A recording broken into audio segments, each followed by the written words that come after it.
ఆకాశవాణి వరంగల్ కేంద్రం కిసాన్ వాణి వ్యవసాయదారుల కార్యక్రమం.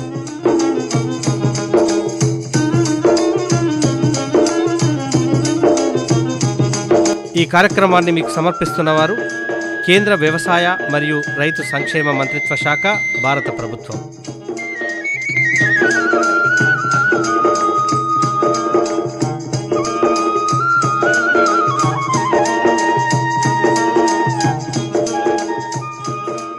కిసాన్ వాణి కార్యక్రమంలో భాగంగా ముందుగా వానాకాలం పంటలకు ఆశించే తెగుళ్లు, కీటకాల నివారణకు సమగ్ర సస్యరక్షణ అనే అంశంపై వరంగల్ ప్రాంతీయ వ్యవసాయ పరిశోధనా స్థానం శాస్త్రవేత్త శ్రీమతి డి అశ్విని గారితో పరిచయం. కిసాన్ వాణి కార్యక్రమంలో ముందుగా వినండి కొన్ని వాణిజ్య ప్రకటనలు. సర్వోత్తమ రైతు పురస్కారం లభించింది హరికి. హరి, మీ విజయ రహస్యం ఏమిటో చెప్పండి. రైతు మిత్రులారా, మీరు కూడా మీ పొలాల్లో అధిక పంటను పండించగలరు. అదెలా? ఎప్పుడు ఏ సమస్య వచ్చినా వెంటనే కలపండి ఈ నెంబరు 1800 ఇది ఎవరి నంబర్ బాబు?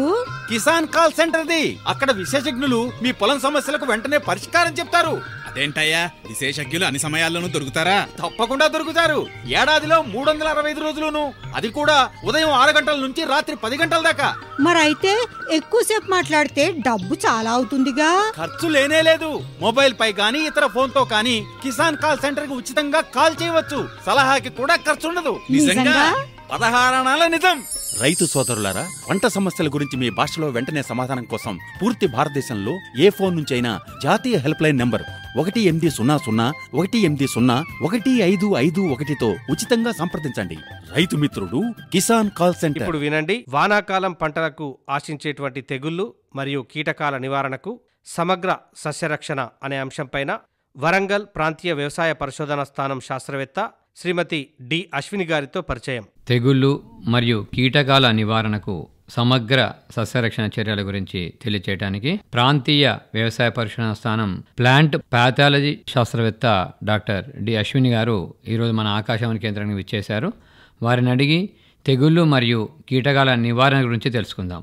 నమస్కారం అండి. నమస్తే అండి. విత్తన శుద్ధి వల్ల రైతులకు ఎలాంటి లాభాలు చేకూరుతాయి? మనకి ఇప్పుడు వానాకాలం సీజన్ స్టార్ట్ అయిందండి. చాలా మంది రైతులు విత్తన శుద్ధి చేయకుండానే విత్తుకోవడం జరుగుతుంది. అయితే ఈ విత్తన శుద్ధి యొక్క లాభాలు మనం చూసుకున్నట్లయితే మనము ఇప్పుడు తెగులు కానీ కీటకాలు కానీ వచ్చిన తర్వాత ఒక ఎకరానికి పిచికారీ చేసే మందుతో పోలిస్తే మనకి విత్తన శుద్ధికి అయ్యే మందు చాలా తక్కువగా ఉంటుంది. అంటే దీని ద్వారా మనం మందు ఖర్చు తగ్గించుకోవచ్చు. రెండవది ఏంటంటే మనకి రైతుల యొక్క శ్రమ కూడా తగ్గించవచ్చు. అంటే ఒక ఎకరానికి పిచికారీ చేసే సమయం ఎంత పడుతుందో దానికి శ్రమ, దాని బదులు మనం విత్తన శుద్ధి చేసుకోవడం వల్ల ఏంటంటే వెంటనే, అంటే ఒక 10 నిమిషాలలో 5 నిమిషాలలో మనం విత్తనానికి పురుగుల మందు కానీ శిలీంద్రనాశిని కానీ కలిపేయచ్చు అనమాట. ఇదొకటి. రెండోది ఏంటంటే విత్తన శుద్ధి చేయడం వల్ల మనకి మొక్కల సాంద్రత ఎక్కువగా వస్తుంది. ఎందుకంటే భూమిలో అనేక రకాల శిలీంధ్రాలు ఉంటాయి. విత్తన శుద్ధి చేయకుండా విత్తనాన్ని నాటినట్టయితే మనకి కొంచెం అంటే ఈ భూమి ద్వారా వచ్చే తెగుల వల్ల మనకి మొక్కల సాంద్రత కూడా తగ్గిపోయే అవకాశం ఉంటుంది. అంటే విత్తనాలు భూమిలోనే కుళ్ళిపోవడం ఇలాంటివి జరగవచ్చు. అదేవిధంగా ఇంకొకటి చూసుకున్నట్లయితే మనము ఈ రసాయన మందులు పిచికారీ చేయడం వల్ల మనకి మిత్రపురుగులు చనిపోయే అవకాశం కూడా ఉంటుంది. కాబట్టి ఇవన్నీ దృష్టిలో పెట్టుకొని రైతులు ఖచ్చితంగా విత్తన శుద్ధి పాటించాలి. మళ్ళీ ఇందులో కూడా రైతులకు ఒక కన్ఫ్యూజన్ ఉంటుంది. ఏంటంటే ఫస్ట్ శిలీంద్రనాశినితో చేయాలా లేదంటే కీటకనాశినితో చేయాలా ఇలా. అయితే FIR అని గుర్తుపెట్టుకోవాలి. F ఫర్ ఫంగిసైడ్ అంటే శిలీంద్రనాశిని, తర్వాత I ఇన్సెక్టిసైడ్ కీటకనాశిని, దాని తర్వాత R అంటే మనము మేలు చేసే సూక్ష్మజీవులు ట్రైకోడర్మా కానీ రైజోబియం కానీ సూడోమోనాస్ కానీ ఇలాంటి వాటితో విత్తన శుద్ధి చేసుకొని విత్తుకోవాలండి. అంటే ఇప్పుడు విత్తన శుద్ధి గురించి తెలియజేశారు. మరి పంటలను బట్టి కూడా విత్తన శుద్ధి మారుతూ ఉంటుందా? ముఖ్యంగా మనం పండించే పంటలు చూసుకున్నట్లయితే వరి ఏంటంటే మనం నారు పోసుకొని తర్వాత నాటేసుకుంటాము. వరి విషయానికి వస్తే మనము 1 లీటర్ నీటికి 1 గ్రామ్ కార్బండిజం వేసి విత్తనాలను 24 గంటల పాటు నానబెట్టుకొని తర్వాత మండగెట్టి తర్వాత నారుమడిలో వేసుకోవాలి. దీని ద్వారా ఏంటంటే మనకి పంట తొలి దశలో వచ్చే అగ్గి తెగులు, పాంపొడ తెగులు ఇలాంటి తెగుల నుండి మనం పంటను కాపాడవచ్చు. అదేవిధంగా మనకి క్లోర్పైరిఫాస్ 50% ఈసీ, ఇది 1.6 ml లీటర్ నీటిలో కలుపుకొని మనం నాటు వేసే ముందు ఆ నీళ్ళలో నారుని ఒక 12 గంటల వరకు నానబెట్టి తర్వాత మనం నాటు వేసుకున్నట్లయితే పచ్చదోమ అదేవిధంగా కాండం తొలచు పురుగు నుండి మనం పంటను కాపాడవచ్చు. తర్వాత మనం ముఖ్యంగా వేసే పంట పత్తి. పత్తిలో ఏంటంటే ఆల్రెడీ అందరూ ప్రైవేట్ హైబ్రిడ్స్ ఎక్కువగా వాడతారు. ప్రైవేట్ హైబ్రిడ్స్కి ఆల్రెడీ విత్తన శుద్ధి అయి వస్తుంది. విత్తన శుద్ధి అయి వచ్చింది కదా అని అందరూ అట్లే విత్తుకోవడం జరుగుతుంది. కానీ అది కీటకనాశినితో మాత్రమే వాళ్ళు విత్తన శుద్ధి చేస్తారు. దానికి మనము ఒక ట్రైకోడర్మాతో కూడా విత్తన శుద్ధి చేయడం వల్ల శిలీంద్రనాశిని లాగా పనిచేస్తుంది ట్రైకోడర్మా. దీనికి ఒక కేజీ విత్తనానికి 10 గ్రాములు ట్రైకోడర్మా పట్టించి, అది పౌడర్ ఉంటుంది, అంత ఈజీగా పట్టదు కాబట్టి కొంచెం గమ్ కానీ మన ఇంట్లో దొరికే గంజి కానీ వేసి పట్టించి ట్రైకోడర్మాని నీడలో ఆరబెట్టుకుని తర్వాత మనం విత్తన శుద్ధి చేసుకున్న వాటినే విత్తుకోవాలి పత్తి విషయంలో.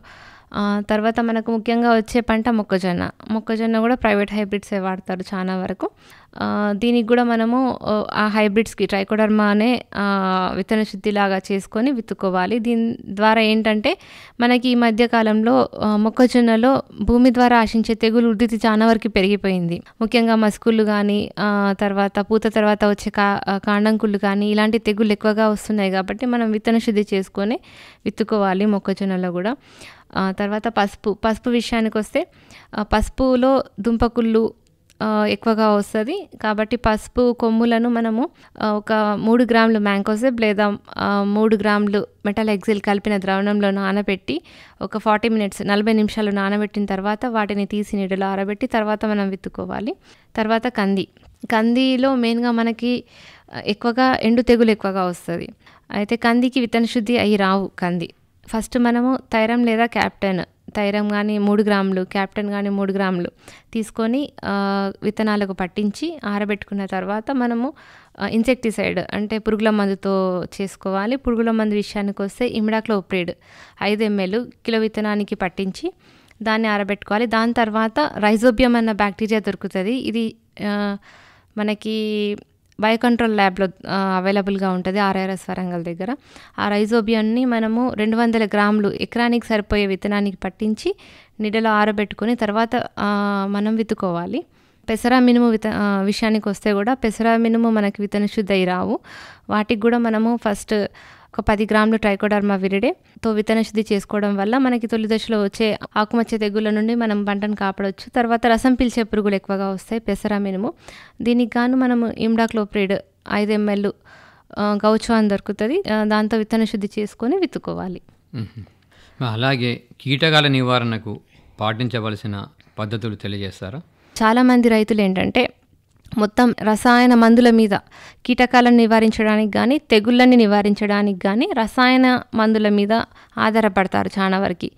కానీ దీనివల్ల ఏంటంటే రైతులకు ఆరోగ్యం దెబ్బతింటుంది. అదే కాకుండా మనకి వాతావరణ కాలుష్యం ఎక్కువగా అవుతుంది. ఇవి కాకుండా మనము ఈ సమగ్ర యాజమాన్య పద్ధతులను పాటించాలి. అంటే విత్తనం వేసే ముందే మనము మన పంట చుట్టూ ఒక కంచె పంటలాగా బార్డర్ క్రాప్స్ వేసుకోవాలి. అంటే మొక్కజొన్న కానీ జొన్న కానీ పంటలు వేసుకోవడం వల్ల ఏమవుతుందంటే ఈ పంటలు ఎత్తుగా పెరిగి ఈ కీటకాలు వృద్ధి తక్కువగా ఉంటుంది. ఎందుకంటే అంత ఎత్తు వరకు కీటకాలు ఎగరలేవు కాబట్టి ఇది ఒక ఐసోలేషన్ లాగా ఉండి మన పంటలో ఈ కీటకాల యొక్క వృద్ధి తగ్గిపోతుంది. అదేవిధంగా రైతులు ఏం చేయాలంటే మన పంటతో పాటు అంతర పంటలు కూడా వేసుకోవాలి. సపోజ్ మనము పత్తి తీసుకున్నట్లయితే 4 వరుసలకు ఒక వరుస కంది, 6 వరుసలకు ఒక వరుస కంది, ఈ విధంగా మనము అంతర పంటలు వేసుకోవడం వల్ల ఏంటంటే ఇప్పుడు పత్తి మొక్కకి మధ్యలో ఉన్న వాతావరణము, అదేవిధంగా పత్తి మొక్కకి కంది మొక్కకు మధ్యలో ఉన్న వాతావరణము వేరేగా ఉంటుంది అనమాట. ఇట్లా ఉండడం వల్ల ఏమవుతుంది, ఈ పురుగుల ఉధృతి కానీ తెగుల ఉధృతి కానీ ఆగిపోతుంది. అదే ఒకటే పంట ఉంటే పంట మొత్తం సేమ్ ఉంటుంది కాబట్టి వాతావరణం వాటి ఉధృతి ఎక్కువగా వచ్చే అవకాశం ఉంటుంది. అంతర పంటలు వేసుకోవడం వల్ల మనకి తెగుళ్ళు కానీ కీటకాల ఉధృతి తక్కువగా ఉంటుంది. తర్వాత ఏంటంటే మనం విత్తన శుద్ధి చేసుకొని విత్తనాన్ని విత్తుకున్నట్లయితే ఒక 30 రోజుల వరకు మనకి తెగుళ్ళ నుండి అదేవిధంగా కీటకాల నుండి పంట కాపాడబడుతుంది. దాని తర్వాత ఏం చేయాలి, జిగురట్టలు పెట్టుకోవాలి. జిగురట్టలు మనము పసుపు నీలి, తెలుపు ఇట్లా 3 రకాల జిగురట్టలు ఉంటాయి. పసుపు అయితే మనకి తెల్లదోమ అని ఎక్కువగా ఆకర్షిస్తుంది. నీలి రంగు అయితే తామర పురుగులను ఎక్కువగా ఆకర్షిస్తుంది. తెలుపు మనకి అన్ని పురుగులని ఆకర్షిస్తుంది అనమాట. ఇట్లా 3 రకాల జిగురట్టలు ఎకరానికి ఒక 15 కలిపి పెట్టుకున్నట్లయితే వీటికి అంటుకొని పురుగులు చనిపోవడం జరుగుతుంది. తర్వాత వీటిని ఒకసారి కొంటే మనం మళ్ళీ రిపీటెడ్గా వాడుకోవచ్చు. అట్ట మొత్తం పురుగులు అంటుకున్నాక దాన్ని మార్చాల్సి వస్తుంది. దాన్ని నీటిలో నానబెట్టిన తర్వాత ఆ అట్టకున్న పురుగులు తర్వాత జిగురు పోతే మనం ఒక ఆముదం బాటిల్ తీసుకొని ఆముదం పూసి మళ్ళీ వాటిని రీయూజ్ చేసుకోవచ్చు. ఇట్లా ఈ జిగురట్టలు పెట్టుకోవడం వల్ల ఏంటంటే పిట్టలు కూడా వాటి మీద కూర్చొని పురుగులను తినడము ఇట్లా మనకి సహాయపడతాయి అన్నమాట. అదే కాకుండా రైతులు 1-2 పురుగు కనిపించిన వెంటనే పురుగు మందులు పిచికారీ చేస్తారు. అట్లా కాకుండా ప్రతి పంటలో ప్రతి పురుగుకి ఒక నష్ట పరిమితి స్థాయి ఉంటుంది. అంటే సపోజ్ పత్తిలో తీసుకుంటే ఒక తామర పురుగు ఉంటే అది ఎలాంటి నష్టాన్ని కలగచేయదు. అదే ఒక ఆకు మీద ఒక 10 తామర పురుగులు ఉంటేనే అవి నష్ట పరిమితి స్థాయి దాటి నష్టాన్ని కలగజేస్తాయి. అప్పుడే మనకి దిగుబడులు తగ్గుతాయి అన్నమాట. అంటే 1-2 ఉంటే మనకు దిగుబడుల మీద ఎలాంటి ప్రభావం ఉండదు. కానీ అదే ఒక ఆకు మీద 10 ఉన్నట్లయితే మనకి దిగుబడిలో ప్రభావం ఉంటుంది. అప్పుడు మనము మందులను పిచికారీ చేయాలి. అది కూడా స్టార్టింగ్లో ఏం చేయాలంటే మనము వేప నూనె కానీ వేప కషాయం కానీ పిచికారీ చేసుకోవాలి. వేప నూనె 5 ml లీటర్ నీటికి కలుపుకొని పిచికారీ చేసుకోవాలి. ఫస్ట్ వేప నూనెనే ఎందుకు చెప్తామంటే వేప నూనె వల్ల అది లార్విసైడ్గా పనిచేస్తుంది. అంటే గుడ్లను చంపేస్తుంది. ఫస్ట్ పంట తొలి దశలో పురుగులు గుడ్లు ఎక్కువగా పెడతాయి కాబట్టి గుడ్లను చీగుడ్లగా చేస్తుంది. గుడ్లు లేకపోతే మనకి పురుగులు రావు కదా ఫస్ట్. అందుకని వేప సంబంధిత మందులను పిచికారీ చేసుకోవాలి. దాని తర్వాతనే మనం రసాయన మందులను పిచికారీ చేసుకోవాలి. రసాయన మందులను కూడా మనము మార్చి పిచికారీ చేసుకోవాలి. లేదంటే పురుగులలో మనకి రోగ నిరోధక శక్తి పెరిగిపోతుంది. అంటే తెగుళ్ళ నివారణకు రైతులు ఎలాంటి సమగ్ర సస్యరక్షణ చర్యలు చేపట్టాల్సి వస్తుంది వివరిస్తారా? తెగుళ్ళ విషయానికి వస్తే కూడా రైతులు అంటే మొక్కలో ఏ భాగంలో తెగులు వస్తుందో దాన్ని బట్టి పిచికారికి వెళ్ళాలి. అంటే ముదురాకుల మీద మచ్చలు వచ్చినాయి అనుకోండి, మనం పిచికారి చేయనవసరం లేదు, అవి 2-3 రోజులలో రాలిపోతాయి. అదే లేతాకుల మీద మనకి ఒక 10 ఆకుల మీద మచ్చలు, పత్తిని తప్పు తీసుకుంటే లేతాకుల మీద మనకి ఎప్పుడైతే మచ్చలు వస్తాయో అప్పుడే పిచికారికి వెళ్ళాలి. లేదంటే పిచికారీ చేయనవసరం లేదు. అది కూడా మనకి ప్రొపికోనజాల్ 1 ml కానీ మ్యాంకోజెబ్ ప్లస్ కార్బండిజిమ్ 2.5 గ్రాములు కానీ లీటర్ నీటికి కలుపుకొని పిచికారీ చేసుకోవాలి. ఈ 2 మందులు కూడా మనం ముఖ్యంగా పండించే పంటలలో తెగుల నివారణకి ఉపయోగపడతాయి. సెకండ్ పాయింట్ వచ్చేసి మనము ఎప్పుడైనా తెగుళ్ళు ఎప్పుడు ఎక్కువ వస్తాయంటే ఎప్పుడైతే వాతావరణం చల్లగా ఉంటుంది, ఎండ రాదు, అదేవిధంగా మనకి గాలిలో తేమ ఎక్కువ ఉంది, ఇట్లా వారం రోజుల పాటు చిరుజల్లులు పడతాయో అలాంటి టైంలోనే మనకి పంటలలో తెగులు ఎక్కువగా వస్తాయి. అలాంటప్పుడు ఏం చేయాలంటే ఈ వాతావరణము అంటే వర్షం ఆగిపోయిన నెక్స్ట్ డే ఎప్పుడైతే ఎండ వెళ్తుందో అప్పుడు ఒక పిచికారి, ఇప్పుడు నేను ఇంతకుముందు చెప్పిన మందులో ఒక పిచికారి చేసుకున్నట్లయితే మనకి తెగుల ఉధృతి తక్కువగా ఉంటుంది. అదేవిధంగా ఇప్పుడు తెగుల విషయానికి వస్తే కందిలో ఎండు తెగులు, అదేవిధంగా పత్తిలో వేరుకుళ్ళు, ఇలాంటి తెగులు ఎక్కువగా వస్తాయి. వీటి వల్ల ఏంటంటే మనం ఇమీడియట్గా యాక్షన్ తీసుకోవాలి. లేదంటే మొక్కల సంఖ్య తగ్గిపోయి మనకి దిగుబడులు కూడా తగ్గుతాయి. ఇందులో ఏంటంటే మొక్క మొత్తం ఎండిపోవడం జరుగుతుంది. వేరుకుళ్ళు తీసుకున్నా కూడా, కందిలో మనకి ఎండు తెగులు చూసుకున్నా కూడా మనకి మొక్క మొత్తం వరుస మిరపలో ఎండు తెగులు తీసుకున్నా వరుస అంతా ఇట్లా ఎండిపోవడం జరుగుతుంది. ఇట్లాంటి విషయంలో మనం వెంటనే ఇమీడియట్ యాక్షన్ తీసుకొని మనం కాపర్ ఆక్సిక్లోరైడ్ బ్లైటాక్స్ అని దొరుకుతుంది 3 గ్రాములు, లేదా కార్బండిజిమ్ 1 గ్రాము లీటర్ నీటికి కలుపుకొని మొక్క మొదలు చుట్టూ పోసుకోవాలి. అదే కాకుండా ఈ మధ్య కాలంలో భూమి ద్వారా ఆశించే తెగుళ్ళు ఎక్కువగా వస్తున్నాయి కాబట్టి దీనికి మనము ట్రైకోడర్మా విరిడే అని మనకి బయోకంట్రోల్ ల్యాబ్లో దొరుకుతుంది. దీన్ని మనం వృద్ధి చేసుకొని సాలల్లో వేసుకున్నట్లయితే ఈ భూమి ద్వారా ఆశించే తెగుళ్ళ నుండి మనం పంటను కాపాడుకోవచ్చు. అదేవిధంగా ఇప్పుడు పత్తిలో చూసుకున్నట్లయితే మనకి కాయ కుళ్ళిపోయింది అనుకోండి, మనకి దిగుబడులు చాలా వరకు తగ్గుతాయి. కాబట్టి ఇలాంటివి అంటే మొక్కలో ఏ భాగంలో తెగులు ఆశిస్తుందో దాన్ని బట్టి మనము మందులు పిచికారీ చేసుకోవాలి. ఈ పంట మార్పిడి తప్పకుండా చేయాలా? మరి పంట మార్పిడి చేయడం వల్ల రైతులకు ఎలాంటి లాభాలు చేకూరుతాయి? మన రైతులు ముఖ్యంగా పత్తి తర్వాత మొక్కజొన్న ఎక్కువగా వేస్తున్నారండి. దాన్నే మన వాళ్ళు పంట మార్పిడి అనుకుంటున్నారు. అంటే అట్లా కాదు. పంట మార్పిడి అంటే ఫస్ట్ పత్తి వేసినాం అనుకోండి, అది భూమిలో ఉన్న పోషకాలు తీసుకుంటుంది. సెకండ్ మళ్ళీ మొక్కజొన్న వేస్తే మొక్కజొన్న ఇంకెక్కువ తీసుకుంటుంది.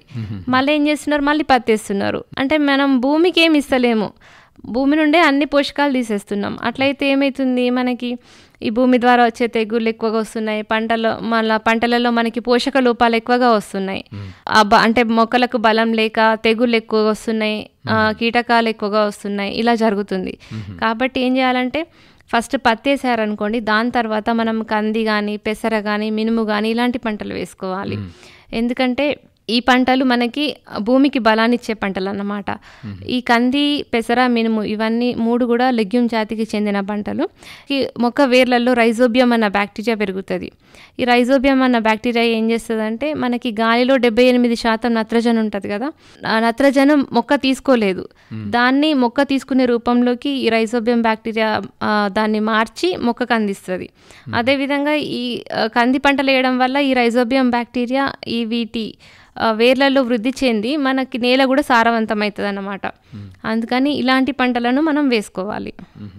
ఇంకొకటి ఏంటంటే ఇప్పుడు మనకి భూమిలో ఎక్కువగా మేలు చేసే సూక్ష్మజీవులు ట్రైకోడర్మా కానీ సూడోమోనాస్ కానీ బ్యాసిలస్ కానీ ఇట్లా ఇవన్నీ కూడా భూమిలో మనకి ఆల్రెడీ ఉంటాయి. మేము కూడా శాస్త్రవేత్తలము ఆ మట్టి తీసుకొచ్చి ల్యాబ్కి అందులో నుండి ట్రైకోడర్మాని వేరు చేసి దాన్ని వృద్ధి చేసి మళ్ళీ రైతులకే అమ్ముతున్నాము.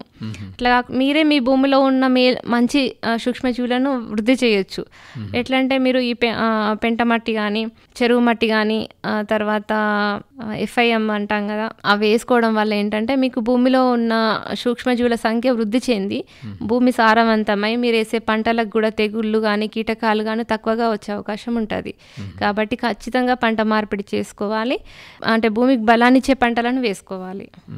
ఇంతవరకు తెగుళ్ళు మరియు కీటకాల నివారణకు సమగ్ర సస్యరక్షణ చర్యల గురించి ప్రాంతీయ వ్యవసాయ పరిశోధనా స్థానం ప్లాంట్ పాథాలజీ శాస్త్రవేత్త డాక్టర్ డి అశ్విన్ గారు చాలా చక్కగా తెలియజేశారు. ధన్యవాదాలండి. థ్యాంక్ యూ అండి. ఇంతవరకు వానాకాలం పంటలకు ఆశించేటువంటి తెగుళ్ళు మరియు కీటకాల నివారణకు సమగ్ర సస్యరక్షణ అనేటువంటి అంశంపై వరంగల్ ప్రాంతీయ వ్యవసాయ పరిశోధనా స్థానం శాస్త్రవేత్త శ్రీమతి డి అశ్విని గారితో పరిచయం విన్నారు. కార్యక్రమంలో భాగంగా ఇప్పుడు మరికొన్ని వాణిజ్య ప్రకటనలు విందాం. ప్రధానమంత్రి కిసాన్ సమ్మాన్ నిధి ఈ పథకం కింద 2 హెక్టార్ల వరకు పొలం కలిగిన రైతుల కుటుంబాలకు ఏడాదికి 6,000 రూపాయలు చెల్లించడం జరుగుతుంది. అది అర్హత గల రైతులకు 2,000 రూపాయల చొప్పున 3 వాయిదాల్లో నేరుగా వారి ఖాతాల్లో జమ చేయబడుతుంది. ఈ సన్న చిన్నకారు రైతుల కుటుంబాలను రాష్ట్ర ప్రభుత్వాలు ఎంపిక చేస్తున్నాయి. ఈ పథకం యొక్క పూర్తి ఖర్చును భారత ప్రభుత్వం భరిస్తోంది. ప్రధానమంత్రి కిసాన్ సమ్మాన్ నిధి రైతుల వ్యవసాయానికి సరికొత్త గౌరవం. వ్యవసాయ మరియు రైతు సంక్షేమ మంత్రిత్వ శాఖ, భారత ప్రభుత్వం ద్వారా జనహితార్థం జారీ. కిసాన్ వాణి కార్యక్రమంలో రైతులకు సంబంధించి బీర సాగులో అనుభవాలను వివరిస్తున్నారు కక్కిరాలపల్లి గ్రామ రైతు నిమ్మాని వెంకటేశ్వరరావు. నమస్కారం నిమ్మాని వెంకటేశ్వరరావు గారు. నమస్తే సార్. ఈ కక్కిరాలపల్లి గ్రామంలో మీరు వ్యవసాయం చేస్తా ఉన్నారు కదా, ఏ రకాల పంటలు ఎక్కువగా పండిస్తూ ఉంటారు మీరు? ఎక్కువ పత్తి, కూరగాయలు, మొక్కజొన్న, యాసంగి పంటలు పండిస్తూ ఉంటాం. పత్తి వర్షాకాలం పెడతాం. పత్తి బిగినాక మళ్ళీ మొక్కజొన్న వేస్తాం. అక్టోబర్ నవంబర్ లో మొక్కజొన్న చేనేసి అది అయిపోయినాక మళ్ళీ వాటర్ ఉంటే ఈ కూరగాయలు అనేది బీర చెట్లు, ఈ టమాటా ఇవి పెడతాం. బీర ఇక మొక్కజొన్న అడుగు పెడితే మనకు బీర మంచిగా వస్తుందా? కొద్దిగా ఎండలకు కాస్తుంది. అదే వర్షాలు పడ్డదంటే పంటకు వచ్చిపోతా ఉంటది. వర్షాకాలం ఎక్కువ పని చేయదు. తగ్గినాక వర్షాకాలం ఇప్పుడు పెట్టారు కదా బీర, మరి ఇక పెట్టినామంటే కొద్దిగా భూమిలో దమ్ము తక్కువ ఉన్నది, ఇలా సరే దుబ్బు అయితేనే కాస్తుందన్న ఆలోచనతో ఇప్పుడు ఎకరం పెట్టాం. మీరు బీరం పెట్టి గింజలు పెట్టి ఇది ఒక 15 రోజులు అయితే ఉంది. 15 రోజులు మొలకలు వచ్చినాయి, అన్ని మొలకలు వచ్చినాయి. ఇంకొక 20 రోజులు అయితే కాయలు కూడా వెళ్తాయి. ఇవి ఏ పద్ధతిలో పెట్టుకున్నారు ఇప్పుడు బీర మీరు? ఇది ఒక 4 ఫీట్లకు ఒక కాలువ తోలినాము. 4 ఫీట్లకు కాలువ తోకి అటు పక్క ఇటు పక్క ఫీట్కి ఒక గింజ చెక్కినాం. ఫీట్కి ఒక గింజ పెట్టుకుంటా పోయింది, కాలువలాగా చేసి దిక్కి దమ్ము దున్ని కాలువలా తోలి మన పత్తిల గుణకకు తాడాలి కొట్టి అటొక ఫీట్ ఇటొక ఫీట్ గింజ పెట్టుకుంటా పోయినాం. అది వర్షాలు తక్కువన్నాయి కాబట్టి కాస్తాయని మాకు కొద్దిగా గ్యారెంటీ ఉన్నది. ఈ కాలువ మధ్య ఎంత దూరం ఉంటుంది? 4 ఫీట్లు ఉంటుంది. 4 ఫీట్లు అంటే బీర తీగ పారడం కోసం.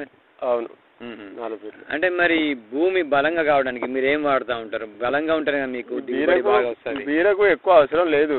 బీరకు ఏమన్నా ఒక 20 వేస్తాం. ఇప్పుడు కొద్దిగా గడ్డి కలుపు తీసి పారతోటి అనుకుంటా ఇంత 20 వేసి నీళ్ళు కడితే అవే కత్తది. ఇక మందులు ఏమన్నా ఇక అవే మామూలు మందులు కొడతాం, తీగ జాతి కదా అంతే. అది ఎంత పెట్టారు బీర ఇది మీరు? మేము ఎకరం పెట్టాం. ఇది ఎకరం మొత్తం ఇప్పుడు అక్కడ దాకా ఉంది కదా? ఎకరమే. ఎకరం మొత్తం ఎంత విత్తనం పట్టింది మీకు?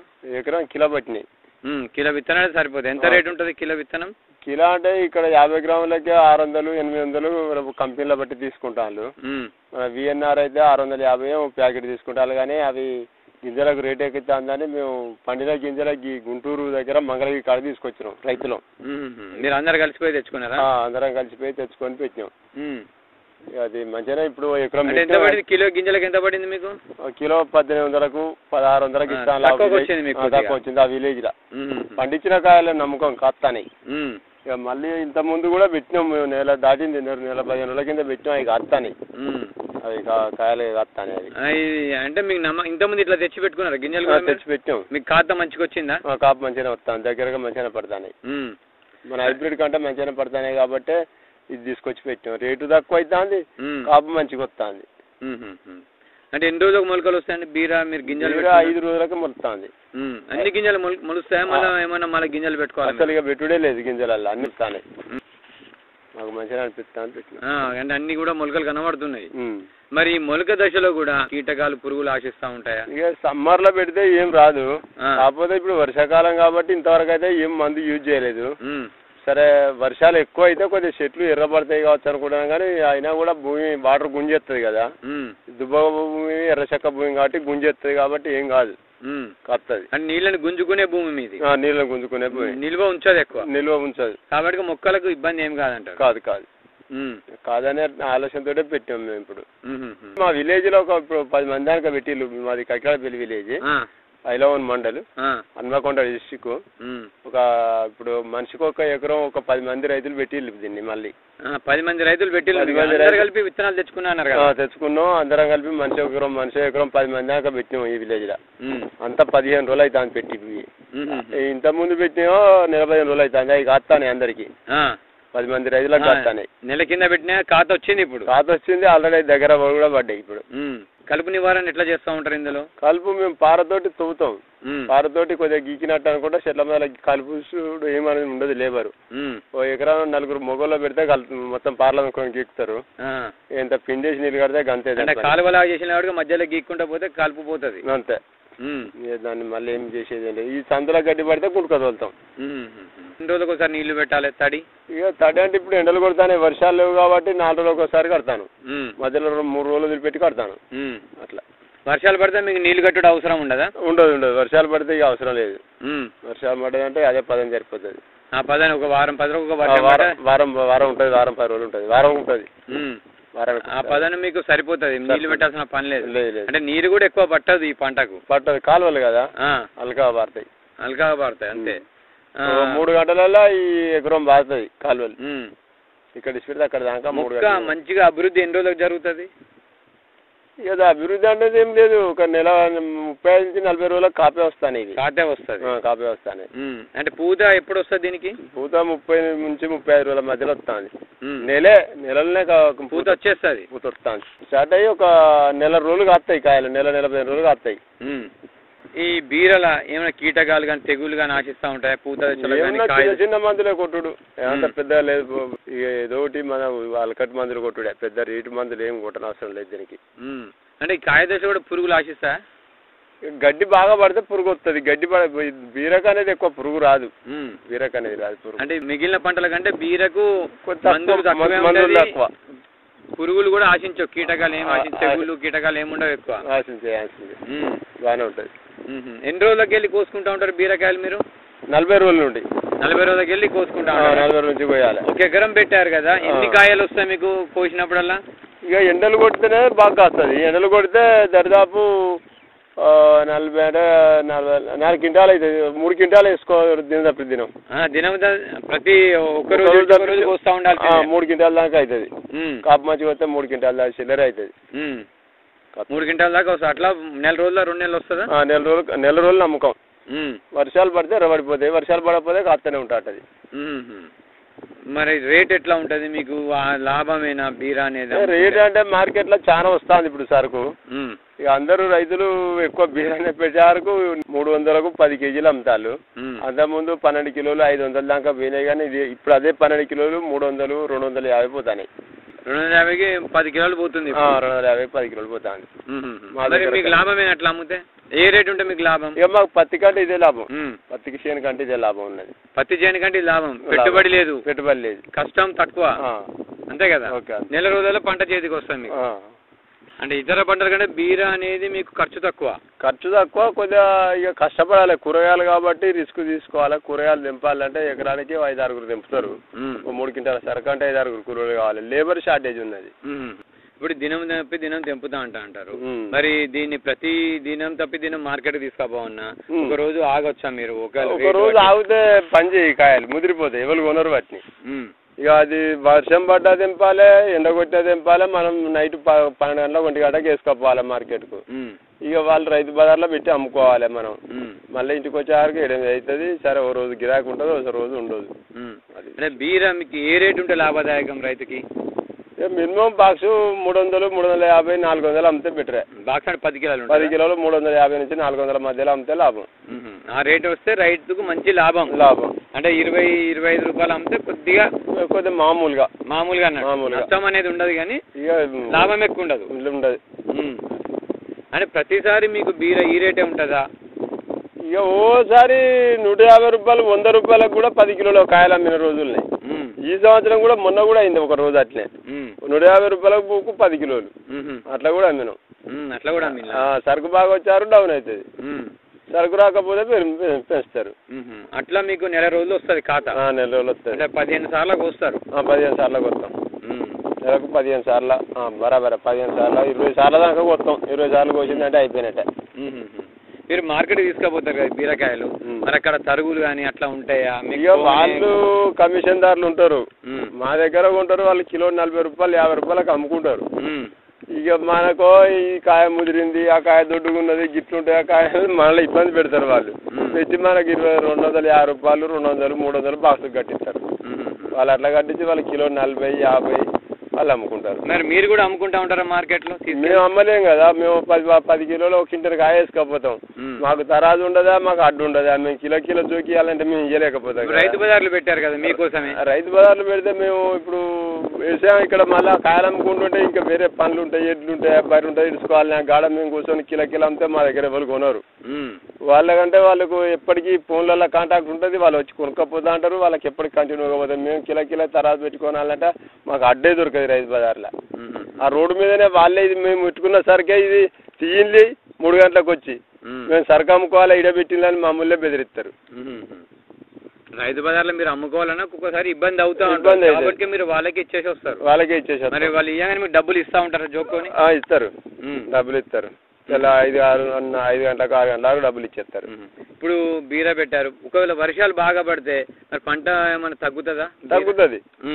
వర్షాలు పడితే ఎర్రబడుతుంది, ఎర్రబడి దిగుబడి ఎక్కువ రాదు, తక్కువ వస్తుంది. అంటే వర్షాలు లేకపోతే మీకు కాపు మంచిగా వస్తుంది. కాపు మంచిగా వస్తుంది.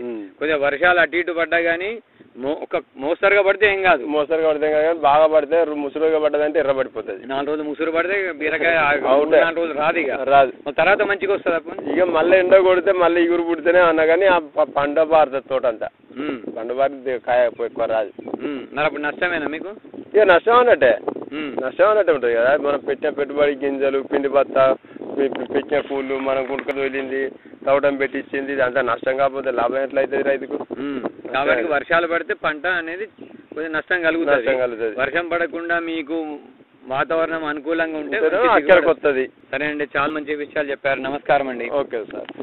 ఇంతవరకు బీర సాగులో అనుభవాలు హన్మకొండ జిల్లా పంతిని మండలం కక్కిరాలపల్లి గ్రామ రైతు నిమ్మాని వెంకటేశ్వరరావు గారితో పరిచయం విన్నారు.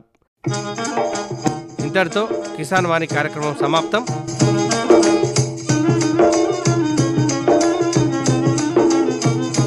ఈ కార్యక్రమాన్ని మీకు సమర్పించినటువంటి వారు కేంద్ర వ్యవసాయ మరియు రైతు సంక్షేమ మంత్రిత్వ శాఖ, భారత ప్రభుత్వం.